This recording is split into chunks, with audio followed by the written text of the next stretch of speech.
નમસ્કાર મિત્રો, એક સેકન્ડ માટે વિચારો કે આવનારા 15 કે 20 વર્ષ પછી તમારા બાળકના સારા ભવિષ્ય માટે કેટલા પૈસાની જરૂર પડી શકે. જવાબ વિચારતી વખતે તમારા મગજમાં તેનો ઉચ્ચ શિક્ષણ, કારકિર્દી અને એના લગ્ન જેવી વાતો અચૂક હાઇલાઇટ થઈ હશે. મિત્રો, દુનિયાના દરેક માતાપિતા પોતાના બાળકોને શ્રેષ્ઠ સુવિધાઓ આપવા માંગે છે, પરંતુ આ માટેનું આયોજન મોટે ભાગે કોઈ કરતું નથી. મોટાભાગના લોકો એવું વિચારે છે કે અત્યારે આ બધું વિચારવાની કંઈ જરૂર નથી, પણ સત્ય એ છે કે સમય ખૂબ ઝડપથી નીકળી જાય છે. આજે હું તમને એક એવા એસબીઆઈ ફંડ વિશે માહિતી આપીશ જ્યાં માત્ર 1000 કે 2000 રૂપિયાના માસિક રોકાણથી તમે તમારા બાળકનું ભવિષ્ય આર્થિક રીતે સુરક્ષિત બનાવી શકો છો અને કરોડોનું ફંડ બનાવી શકો છો. જો તમારા બાળકની ઉંમર નાની હોય તો તમે મહિને 1000 રૂપિયાથી શરૂઆત કરી શકો છો અને ઉંમર વધારે હોય તો એસઆઈપીની રકમ વધારવી પડશે. મિત્રો, આજે આપણે જે ફંડની વાત કરવાના છે એ ફંડનું નામ છે SBI children benefit fund direct plan growth.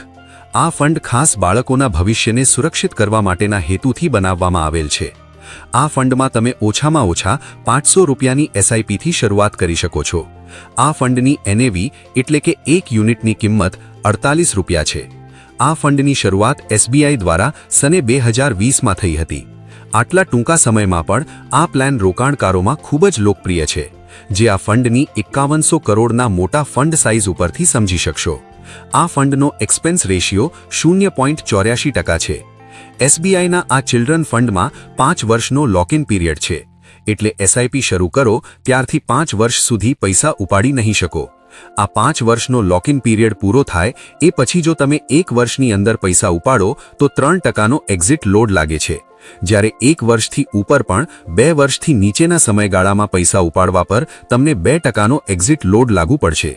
અને જો તમે 2 વર્ષથી ઉપર પરંતુ 3 વર્ષથી નીચેના સમયમાં પૈસા ઉપાડો છો તો 1% એક્ઝિટ લોડ લાગુ પડે છે. આ પછી કોઈ એક્ઝિટ લોડ ચાર્જ નહીં કપાય. આ ફંડ તમારા પૈસા દેશની 40 જેટલી અલગ અલગ સેક્ટરની સારી કંપનીઓમાં રોકાણ કરે છે, જેનાથી જોખમ ઘટે છે. તો મિત્રો, હવે સૌથી મહત્વપૂર્ણ મુદ્દાની વાત કરીએ તે પહેલા એક ખૂબ જરૂરી વાત ધ્યાનમાં રાખો કે આ મ્યુચ્યુઅલ ફંડમાં અત્યાર સુધી ખૂબ જ શાનદાર રિટર્ન મળેલ છે અને સારા મ્યુચ્યુઅલ ફંડમાં આવું રિટર્ન મળી શકે છે, પરંતુ આ રિટર્ન હંમેશા શેર માર્કેટના ઉતાર ચઢાવથી અસર પામે છે, જેથી એક સરખા ફિક્સ રિટર્નની આશા રાખી ન શકાય. આ વિડિયો માત્ર શિક્ષણના હેતુથી બનાવવામાં આવેલો છે. તો ચાલો હવે જોઈએ કે એસબીઆઈ ચિલ્ડ્રન બેનિફિટ ફંડે કેવું રિટર્ન આપેલ છે. મિત્રો, તમે બધા જાણતા જ હશો કે છેલ્લા ઘણા સમયથી શેર માર્કેટમાં મંદીનો માહોલ છે, પરંતુ આવા સમયમાં પણ છેલ્લા 1 વર્ષમાં આ ફંડે 15%નું શાનદાર રિટર્ન આપેલ છે. એવી જ રીતે છેલ્લા 3 વર્ષમાં પણ વાર્ષિક લગભગ 24% જેટલું રિટર્ન આપેલું છે અને જ્યારથી આ ફંડની શરૂઆત થઈ છે ત્યારથી અત્યાર સુધીમાં વાર્ષિક સરેરાશ 33% જેવું અદ્ભુત રિટર્ન આપેલ છે. તો મિત્રો, હવે આપણે જોઈએ કે જો તમે દર મહિને આ ફંડમાં 1000 રૂપિયાની એસઆઈપી કરો છો તો 15 વર્ષ, 18 વર્ષ, 20 વર્ષ અને 25 વર્ષ પછી કેટલું ભંડોળ ભેગું થશે તે જોઈશું. એવી જ રીતે જો તમે મહિને 2000 રૂપિયાની એસઆઈપી કરશો તો કેટલું ફંડ થશે તે પણ જોઈશું. પરંતુ આપણે આ અનુમાનિત રિટર્ન 2 રીતે ગણતરી કરીશું, કેમ કે શેર માર્કેટ સાથે હંમેશા ઉતાર ચઢાવ જોડાયેલ છે. જો આવનાર વર્ષોમાં આ ફંડ વાર્ષિક 25% લેખે રિટર્ન આપે તો અને નબળા સંજોગો હોય તો વાર્ષિક 20%ના હિસાબે રિટર્નની ગણતરી કરીશું. આપણે બંને સંજોગોમાં કેટલું ફંડ બનશે તે જોશું, જેથી તમને થોડું વધારે વાસ્તવિક ચિત્ર મળે. મિત્રો, જો તમે આ ફંડમાં દર મહિને 1000 રૂપિયા જમા કરો છો તો 15 વર્ષમાં તમારું કુલ ઇન્વેસ્ટમેન્ટ 1,80,000 થશે. જો માર્કેટ સારું રહે તો 25%ના હિસાબે જોઈએ તો 15 વર્ષ પછી આ ફંડની રકમ 14,88,400 રૂપિયાનું થશે અને જો 20%ના હિસાબે રિટર્ન ગણીએ તો 15 વર્ષમાં આ રકમ 9,55,400 સુધી પહોંચી જશે. જો તમે 1000 રૂપિયાની એસઆઈપી 18 વર્ષ સુધી કરો છો તો તમારું ઇન્વેસ્ટમેન્ટ 2,16,000 રૂપિયાનું થશે. આ ઇન્વેસ્ટમેન્ટ પર જો 25%ના હિસાબે રિટર્ન કેલ્ક્યુલેટ કરીએ તો 18 વર્ષ પછી આ ફંડની રકમ 29,58,700 સુધી પહોંચી જશે અને 20% લેખે હિસાબ કરીએ તો તમારું ભંડોળ 16,99,300 એટલે કે 17 લાખ જેટલું થશે. હવે જો મિત્રો તમે આ ચિલ્ડ્રન ફંડમાં 1000ની એસઆઈપી 20 વર્ષ સુધી કરો છો તો તમારું કુલ ઇન્વેસ્ટમેન્ટ 2,40,000નું થશે, જેના પર જો તમને 25%નું રિટર્ન મળે તો 46,53,600 રૂપિયાનું ભંડોળ તમારા બાળકના ભવિષ્યને ઉજ્જવળ બનાવવા માટે મળશે. અને જો માર્કેટમાં મંદી જેવા સંજોગોમાં માત્ર 20%નું રિટર્ન મળે તો પણ 24,76,000 જેટલું ભંડોળ મળશે. જો તમે આ ફંડમાં 1,000 રૂપિયાની એસઆઈપી 25 વર્ષ માટે જાળવી રાખી તો તમારું ઇન્વેસ્ટમેન્ટ 3 લાખનું થશે તથા 25% રિટર્નના હિસાબે 1,43,13,000નું મોટું ભંડોળ મળવાપાત્ર થશે અને 20%ના હિસાબે જોઈએ તો 62,60,200 રૂપિયાનું ફંડ મળશે. હવે આપણે જોઈએ કે જો તમે દર મહિને 2,000 રૂપિયાની એસઆઈપી આ ફંડમાં કરો છો તો કેટલું ભંડોળ ભવિષ્યમાં ભેગું થઈ શકે છે. મિત્રો, જો તમે આ ફંડમાં દર મહિને 2,000 રૂપિયા જમા કરાવો છો તો 15 વર્ષમાં તમારું કુલ ઇન્વેસ્ટમેન્ટ 3,60,000 થશે. જો માર્કેટ સારું રહે તો 25%ના હિસાબે જોઈએ તો 15 વર્ષ પછી આ ફંડની રકમ 29,76,800 રૂપિયાનું થશે અને જો 20%ના હિસાબે રિટર્ન ગણીએ તો 15 વર્ષમાં આ રકમ 19,10,900 સુધી પહોંચી જશે.